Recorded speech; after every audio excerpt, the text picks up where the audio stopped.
a cada uno de ustedes, bendiciones, me da gusto volver a estar con ustedes, les agradezco que me acompañen en este día y vamos a estudiar la palabra de Dios. Seguimos estudiando la carta a los tesalonicenses y hoy vamos a leer el capítulo 2, versículos del 13 al 20 y como acostumbramos leemos de la Biblia de las Américas este pasaje que dice así: por esto también nosotros sin cesar damos gracias a Dios, de que cuando recibieron la palabra de Dios que oyeron de nosotros, la aceptaron no como la palabra de hombres, sino como lo que realmente es la palabra de Dios, la cual también hace su obra en ustedes los que creen.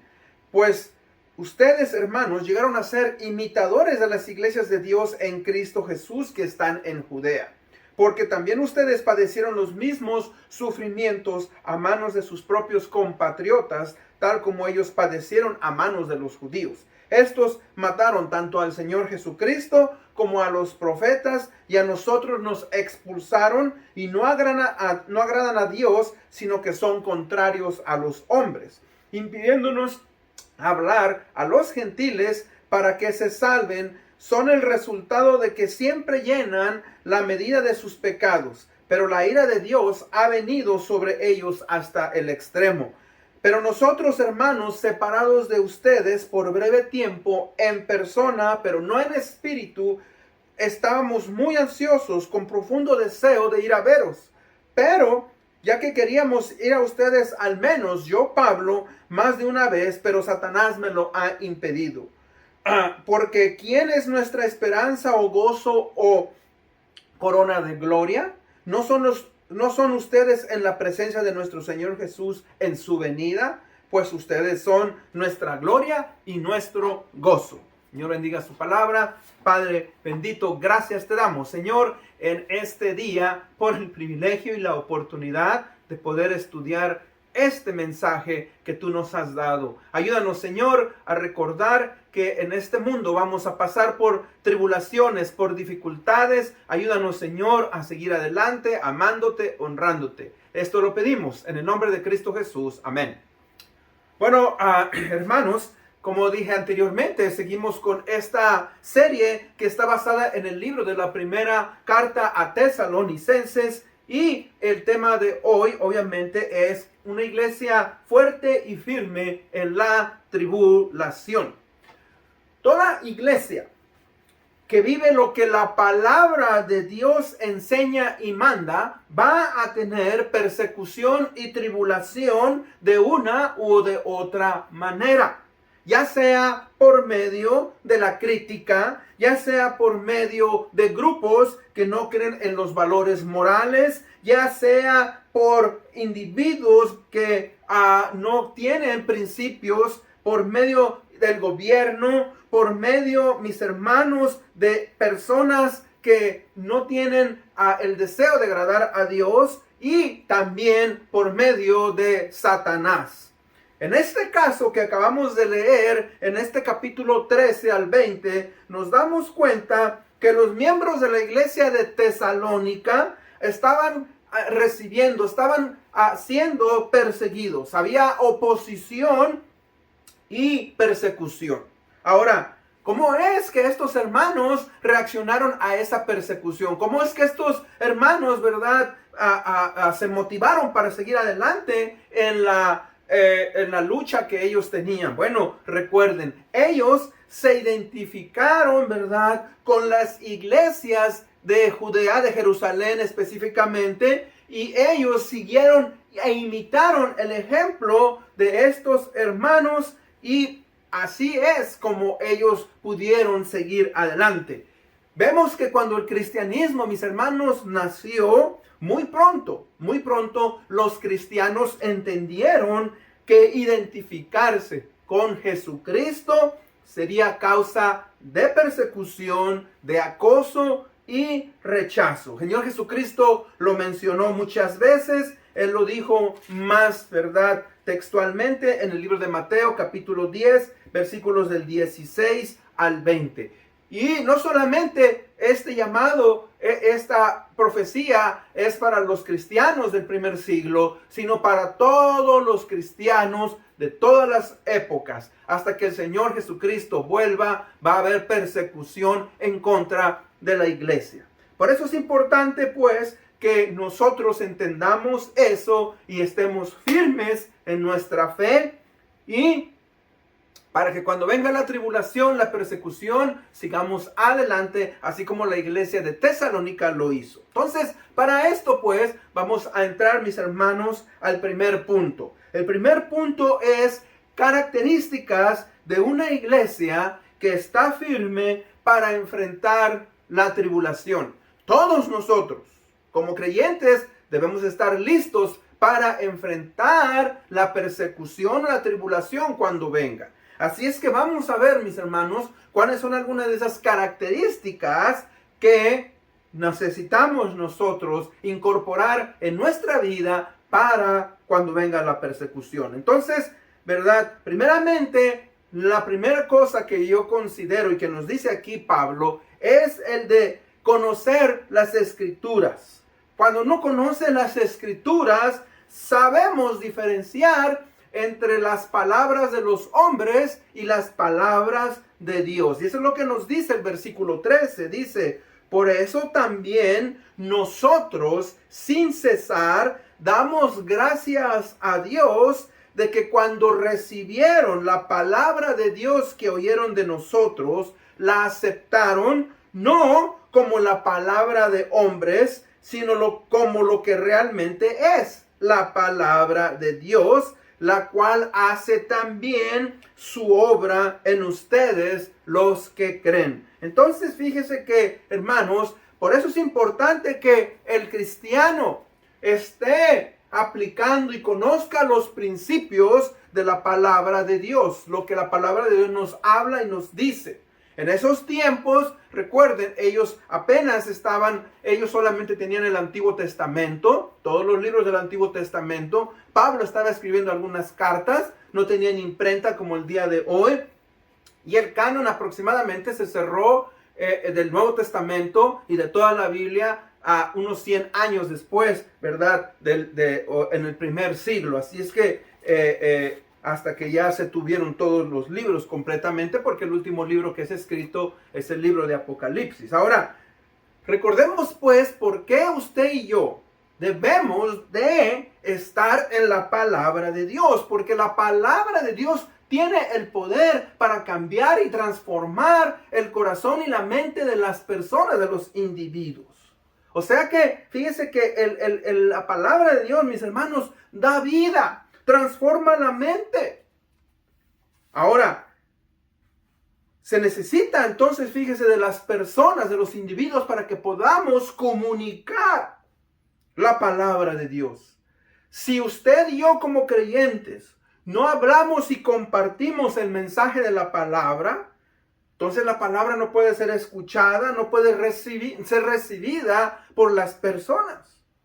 Fíjese que por eso es importante que usted y yo vayamos a la palabra y también, ¿verdad?, la expresemos a otros. ¿Por qué? Porque si no lo hacemos, pues el mensaje se detiene en seco. La palabra, ¿verdad?, es necesaria para alcanzar a las personas por medio del Evangelio de Jesucristo. Así es que la única manera, mis hermanos, en que la palabra de Dios puede hacer su efecto es que los creyentes, aquellos que hemos recibido a Cristo, lo hagamos. Es lo que dice, la cual también hace su obra en ustedes los que creen. Si usted, como siempre, aún no ha hecho esa decisión, si usted no ha tomado, ¿verdad?, en serio ese llamado, yo le hago esa invitación a que vaya a la palabra de Dios para que pueda vivificarlo, para que pueda ayudarle a que usted, ¿verdad?, pueda nacer. El punto entonces es importante, o sea, que proclamar y dar testimonio de la palabra de Dios es la forma en que Dios nos ordenó para que el mundo fuera alcanzado para el Señor Jesucristo. O sea que Dios ha dado esta misión a la iglesia, a los creyentes, para anunciarlo a los no creyentes. Y es por los mismos hombres, por nosotros, no es a los ángeles, ni a ninguna otra criatura. O sea, es nuestro deber el de proclamar y dar testimonio de la palabra de Dios a todos los que escuchan. Por eso usted y yo tenemos entonces esa responsabilidad, dar testimonio de lo que la palabra de Dios hace. Siempre que podamos hacerlo, mis hermanos, hablemos de lo que, ¿verdad?, la palabra de Dios ha hecho en nuestras vidas, en nuestras almas, en nuestras mentes. Y este poder de la palabra de Dios, mis hermanos, es poderoso para transformar los corazones. Pablo lo sabía esto muy bien. Pablo, ¿verdad?, dedicó toda su vida, mis hermanos, a hacerlo. Por eso le escribe en Romanos 1, 16, 17, porque no me avergüenzo del evangelio, porque es poder de Dios para salvación, al judío primeramente y también al griego. O sea, hermanos, la palabra de Dios es poderosa, poderosa. Nosotros, mis hermanos, vemos pues que Pablo le está diciendo esto a los tesalonicenses. Le está hablando que la palabra de Dios debe de ser recibida de una manera, ¿verdad?, apropiada. En Santiago 12, 1, 21 de la Nueva Versión Internacional nos dice: por esto despójense de toda inmundicia y de maldad que tanto abunda, para que puedan recibir con humildad la palabra sembrada en ustedes, la cual tiene poder para darles la vida. Fíjese que para que la palabra de Dios, mis hermanos, pueda estar en nuestras vidas y pueda hacer efecto, debemos de hacer a un lado toda inmundicia y la maldad que hay y ser nuevamente regenerados por el poder de la palabra de Dios. O sea que, mis hermanos, la palabra de Dios es usada por Dios por medio de la predicación de hombres para que Dios revele sus verdades a los hombres. Y eso es algo muy importante. ¿Por qué? Porque los creyentes de Tesalónica habían recibido la palabra. Fíjese, no como palabra de hombres, sino como lo que es en verdad la palabra de Dios. Esa es una declaración maravillosa, es una declaración, mis hermanos, grandiosa. O sea que Pablo, fíjense, el apóstol Pablo, sin titubear, ¿verdad?, dice que la palabra que les proclamó no es un mensaje de hombres, de inteligencia, de hombres, ¿verdad?, que pueden tener, mis hermanos, expresión y facilidad de palabras. No, él está diciéndoles que es la misma palabra que se nos ha dado de Dios. Y él añade, dice, es en verdad la palabra de Dios. O sea que recordemos que la palabra de Dios, mis hermanos, es única. La palabra de Dios tiene poder. La palabra de Dios, mis hermanos, transforma, cambia. Mire, en la literatura universal existen grandes obras que usted tal vez ha escuchado, tal vez ha leído algunas de ellas. Tenemos, por ejemplo, a Romeo y Julieta de William Shakespeare. Tenemos a Don Quijote de la Mancha de Miguel Cervantes de Saavedra. Tenemos 100 años de soledad de Gabriel García Márquez. Tenemos Crimen y Castigo de Fyodor Dostoyevsky. Tenemos Los Miserables de Víctor Hugo. Tenemos la Divina Comedia de Dante. Y tenemos tantísimas libros, comedias, historias que se han escrito, pero ninguno de estos libros nos pueden transformar como la palabra de Dios nos transforma. Miren lo que dice el Salmo 19, versículos 7 al 9. Dice: la ley de Jehová es perfecta, que convierte el alma. El testimonio de Jehová es puro, que hace sabio al sencillo. Y ahí continúa. Vamos a analizar primeramente, mire, dice la ley de Jehová. La ley se traduce el Torah en hebreo, quiere decir instrucción, enseñanza, revelación. Es la recopilación, la compilación, ¿verdad?, de instrucciones que es la sabiduría de Dios, que Dios le da a los líderes, que Dios le da a sus profetas, a las autoridades religiosas, para que los israelitas puedan gobernar la vida y la comunidad de la nación de Israel. O sea, son reglas, son estatutos, ordenanzas que Dios dejó. Ahora, no solamente se las da a la nación de Israel, pero también, ¿verdad? Nosotros, la humanidad, nos beneficiamos de ellas, como los 10 mandamientos que nos ayudan. Ahora, Dios también le ha dado al ser humano conciencia, le ha dado moral. Pero ¿sabe qué? Como el ser humano quebranta su conciencia y quebranta su moral, estas pueden fallar. Mientras que la palabra de Dios, mis hermanos, no falla. Por eso Dios se preocupó en escribirla, en que los hombres de Dios la escribieran. Él, ¿verdad?, les inspiró para que la escribieran y nosotros la tuviésemos hasta el día de hoy. Hay mucha gente que no cree y dice, no, ese es un libro de hombres. Hermanos, yo le reto, amigo, hermano, a que usted la lea. Hasta el día de hoy, yo tengo aproximadamente 36 años de ser cristiano. Y desde que he leído la palabra de Dios, no he encontrado que ella, ¿verdad?, no me diga cosas que son verdaderas y que me lleven a cambiar mi vida. Ahora, he encontrado pasajes difíciles, he encontrado situaciones en las cuales digo, yo no creo que esto sea cierto, pero a través del tiempo, la misma palabra me ha revelado que así como Dios lo dice, así es. Dice la ley de Jehová, o sea, proviene de Dios, no es de invención humana o de naturaleza de hombre.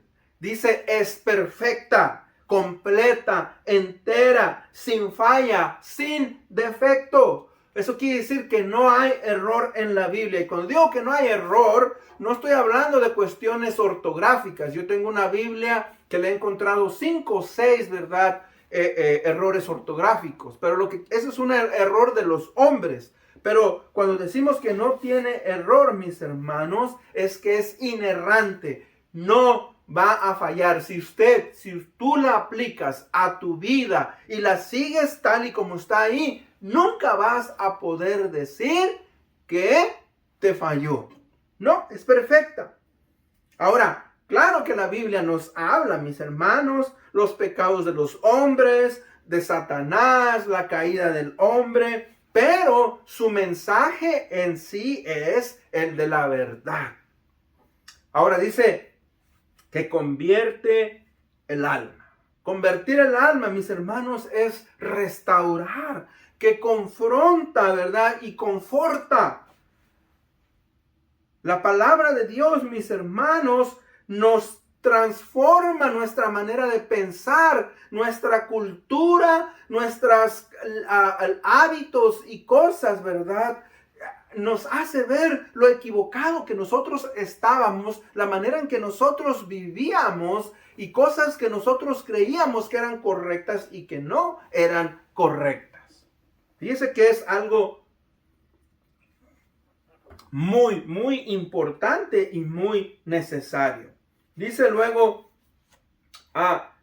el testimonio de Jehová es puro. ¿Qué quiere decir que el testimonio de Jehová es puro? O sea, significa que la palabra de Dios es digna de confianza. Podemos depender completamente de sus enseñanzas porque no nos va a fallar.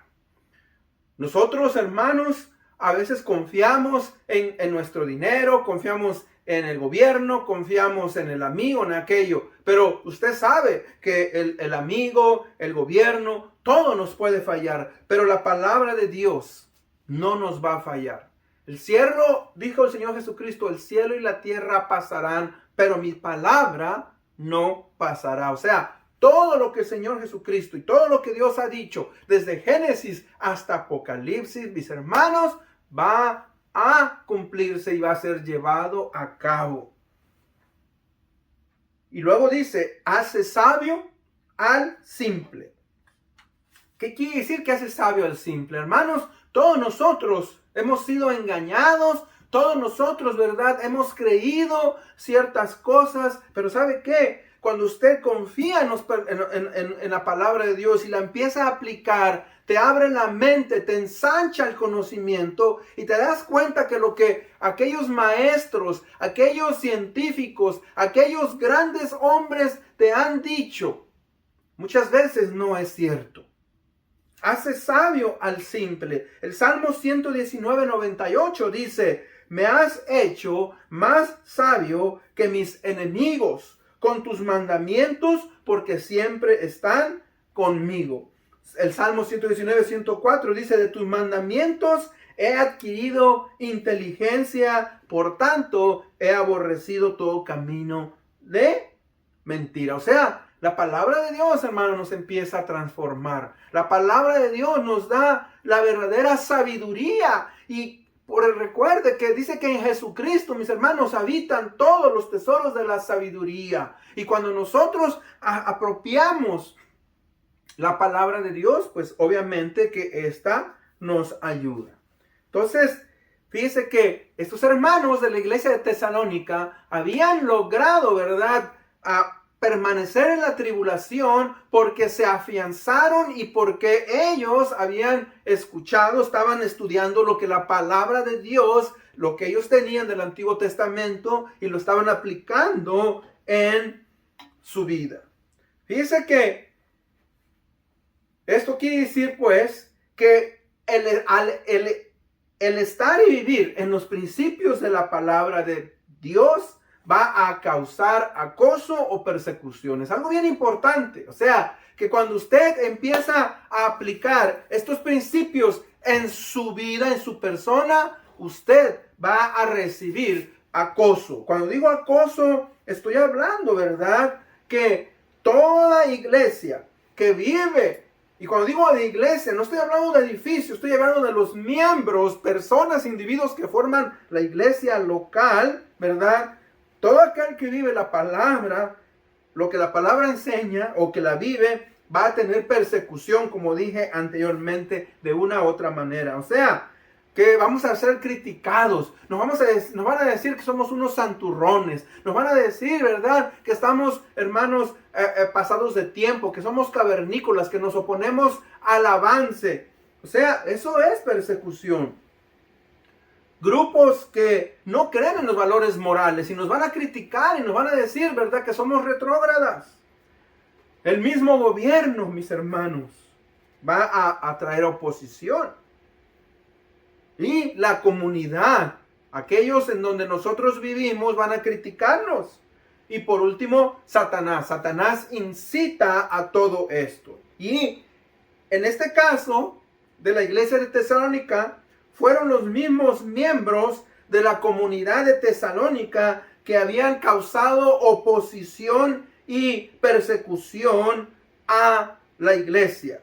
Por eso dice en el versículo 14, pues ustedes, hermanos, llegaron a ser imitadores de las iglesias de Dios en Cristo Jesús que están en Judea, porque también ustedes padecieron los mismos sufrimientos a mano de sus propios compatriotas. O sea, la comunidad donde ellos vivían los empezaron a perseguir, tal como ellos padecieron en manos de los judíos. Está hablando de la iglesia de Jerusalén, que igualmente al ellos identificarse con Cristo Jesús, ¿verdad?, empezaron a ser perseguidos por su nueva manera de pensar. Ahora, ¿cómo es que estos hermanos de Tesalónica entonces reaccionaron, mis hermanos, a esta persecución? Bueno, como dije anteriormente, ellos se identificaron, lograron vivir de acuerdo a la misma manera en que las iglesias de Judea estaban sufriendo. Mire, en el libro de los Hechos es el puente que nos lleva a entender todas las cartas del apóstol Pablo. Y vemos ya en el capítulo 4, cuando el apóstol Pedro y el apóstol Juan, mis hermanos, son arrestados por estar predicando el mensaje de la palabra de Dios. Y luego ya en el capítulo 8 del libro de los Hechos, dice la palabra que en aquel día se desató una gran persecución en contra de la iglesia en Jerusalén y fueron esparcidos en Judea. O sea que Cuando el cristianismo nació, muy pronto los cristianos entendieron que el identificarse con Cristo sería causa de persecución, de acoso y rechazo. Cristo lo mencionó en Mateo 10, 16 al 18, y leo yo, dice: miren, yo los envío como ovejas en medio de lobos. Por tanto, sean astutos como las serpientes e inocentes como las palomas. Pero cuídense de los hombres, porque los entregarán a tribunales y los azotarán en las sinagogas, y hasta serán llevados delante de gobernantes y de reyes por mi causa, como un testimonio a ellos y a los gentiles. O sea, el Señor Jesucristo les está diciendo: si ustedes se identifican conmigo, va a haber persecución, va a haber tribulación. ¿Y sabes qué? Eso es lo mismo. Cuando nosotros nos identificamos, mis hermanos, como cristianos, va a haber crítica, va a haber oposición. Nos van a decir nuestros amigos, nuestros vecinos, en el trabajo, los compañeros te van a criticar y te van a decir, ¿verdad?, que eres una persona que no vas de acuerdo a la cultura. Ahora, aquí hay dos lecciones que podemos aprender. Mire, primeramente, primera lección es que algunas veces la oposición va a venir, mis hermanos, de los más cercanos a nosotros. Tristemente, o sea, ¿qué quiero decir con eso? Nuestra familia, los amigos, los vecinos, los conciudadanos. Cuando aquellos que nosotros mismos amamos, en nuestra familia, se nos oponen. ¿Y sabe qué? ¿Qué nos da por hacer? Bueno, queremos abandonar la fe. Yo me acuerdo cuando recibí al Señor Jesucristo y estaba joven. Y mis amigos, iba yo para la iglesia y mis amigos estaban en la calle, me saludaban y me decían: ¡ay, va el hermanito, y va el aleluya! Hermano, eso a mí me hacía sentir, ¡ay, Dios mío! Me sentía mal. Y luego tenía que llevar mi Biblia bajo el brazo. No tenía yo carro, o sea, nosotros allá caminábamos en México. Pero ¿sabe qué? Me daban ganas de decir: no, yo no soy cristiano, Pero hermanos, ahora fíjese, identificarme con Cristo era sinónimo de crítica. Nunca debemos de rendirnos, debemos de continuar con el Señor Jesucristo. Recuerde, debemos de confiar que Él va a cuidar de nosotros, que nuestro testimonio va a ser clave para poder ganar a otros individuos para que ellos también caminen con Cristo. Y eso fue lo que hicieron los creyentes, fíjese, de Judea. Y también los creyentes de Tesalónica. Ellos, hermanos, caminaron con Cristo, caminaron en la fe para dar testimonio de Cristo, de Dios, ¿verdad? De que Él es Dios y que Él había venido a este mundo para dar su vida por los pecadores y que el mundo pueda ser salvo. Ahora, otra lección es, ¿verdad?, que una de las ayudas más fuertes que cuando uno se enfrenta a la persecución es el mirar a otros, su ejemplo de que ellos se han mantenido firmes en la oposición. Y es lo que leímos en este pasaje. Ellos observaron y vieron a las iglesias de Judea y ellos, ¿verdad?, los imitaron. Siguieron el ejemplo de las iglesias de Judea. Y fíjese, la fidelidad y el ejemplo de los creyentes de Judea ayudaron a los hermanos de Tesalónica. Ahora, esto, fíjese, lo ponemos a través de siglos, desde hace 2000 años, hace 20 siglos, vemos, hermanos, que eso nos ha ayudado porque el cristianismo, los cristianos han sido perseguidos desde entonces. Y eso nos ayuda y nos confirma en nuestra fe que estamos bien y que debemos de continuar adelante.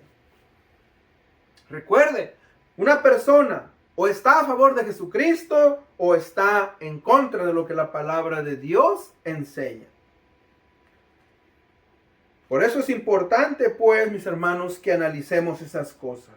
Ahora, la persecución o la oposición muchas veces también va a ser instigada o provocada por el mismo Satanás. Eso es lo que Pablo les está diciendo, ¿verdad? En el versículo 18, ya que queríamos ir a ustedes, al menos yo, Pablo, más de una vez, pero Satanás nos lo ha impedido. O sea, hermanos, Satanás está en contra, es el archienemigo de Dios y él no quiere que las personas sean salvas. Él no quiere que nosotros compartamos el evangelio. Y fíjese, en el libro de Hechos, versículo 16-19, vemos cómo Satanás constantemente está atacando el ministerio de Pablo. Pablo en Hechos 16-19 dice, pero cuando sus amos vieron que se les había ido la esperanza de ganancia para ellos, prendieron a Pablo y a Silas y los arrastraron hasta la plaza ante las autoridades. O sea, ahí en la ciudad de Filipos fueron azotados Pablo y Silas, echados a la cárcel. Después en Hechos 17:5 dice, pero los judíos llenos de envidia llevaron a algunos hombres malvados de la plaza pública, organizaron una turba y alborotaron la ciudad. Asaltando la casa de Jasón, procuraban sacarlos al pueblo, o sea, los querían linchar. Después en Hechos 17:13 dice, pero cuando los judíos de Tesalónica supieron que la palabra de Dios había sido proclamada por Pablo también en Berea, fueron también allá para agitar y alborotar a las multitudes. Y luego dice en 1 Tesalonicenses 2:18, ya que queríamos ir a ustedes, al menos yo, Pablo, más de una vez, pero Satanás nos lo ha impedido. O sea que Satanás, mis hermanos, incitó a la turba en las ciudades de Filipos, de Tesalónica y de Berea para que se opusieran a los cambios, fíjese, que el evangelio trajo a las vidas y comunidades de los nuevos creyentes. Usted recuerda, dice que se arrepintieron y volvieron a Dios y dejaron a los ídolos. ¿Recuerda? Ellos, hermanos, tenían una religiosidad, una cultura que estaba basada en la idolatría. Y dice que estos creyentes, hermanos, dejaron esos ídolos. Y Satanás, obviamente, mis hermanos, estaba molesto. Instigó a todas estas cosas, a todas estas personas e individuos, ¿verdad? Para que volvieran nuevamente a su antigua vida. Y eso es, fíjese, nosotros, usted y yo, como creyentes, como cristianos, vamos a ser incitados, mis hermanos, a volver de nuevo a las viejas costumbres, a las cosas que nosotros teníamos antes, pero obviamente debemos de continuar adelante. No es fácil, yo entiendo que no es fácil dejar aquello que nos ha dado sentido en la vida cotidiana. Y también en nuestra familia, en nuestra comunidad. Pero ¿sabe qué? Si usted está anclado en la palabra de Dios, vive los principios de la palabra de Dios, Dios lo va a ayudar, Dios le va a hacer que usted, ¿verdad?, pueda caminar y continuar en la vida cristiana. En conclusión, hermanos, como siempre, ¿qué podemos aplicar de estos principios en nuestra vida? Recuerde, o sea, una iglesia, un individuo que está fuerte en la palabra de Dios y aplica esos principios, trae gloria y gozo a Jesucristo y a aquellos que los ministran. Es lo que dice Pablo en el versículo 19, porque ¿quién es nuestra esperanza o gozo o corona de gloria? ¿No lo son ustedes en la presencia de nuestro Señor Jesús en su venida? Pues ustedes son nuestra gloria y nuestro gozo. Dice que a nosotros, mis hermanos, vivir de acuerdo a la palabra de Dios, vamos a traer honra y gloria y gozo. Estos hermanos, fíjense, al haber respondido de una manera tan especial y de haberse convertido de los ídolos a Dios y buscar a Dios con todo su corazón, vinieron a hacer la gloria de Jesucristo y a hacer de gran gozo al hermano Pablo, a Silas, a Timoteo.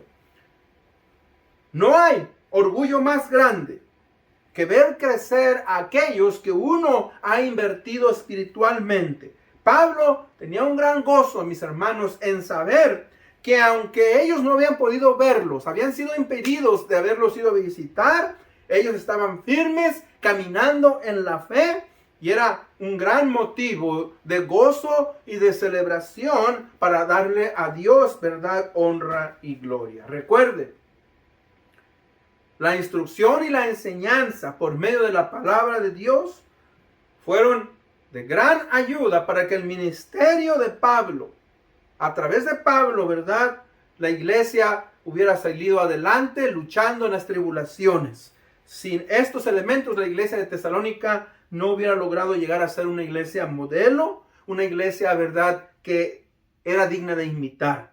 Su firmeza, su fe y su ejemplo han impactado hasta el día de hoy. Con eso en mente, vamos a orar para ser despedidos. Padre, gracias te damos por tu palabra. Gracias, Señor, por hombres que constantemente, Señor, a través de tu Espíritu Santo, la comparten y nos exhortan. Gracias porque nos has dejado, Señor, tu palabra para ser transformados. Ayúdanos a seguir adelante. En el nombre de Cristo Jesús pedimos esto. Amén. Bueno, como siempre, Dios me los bendiga. Nos vemos hasta la próxima.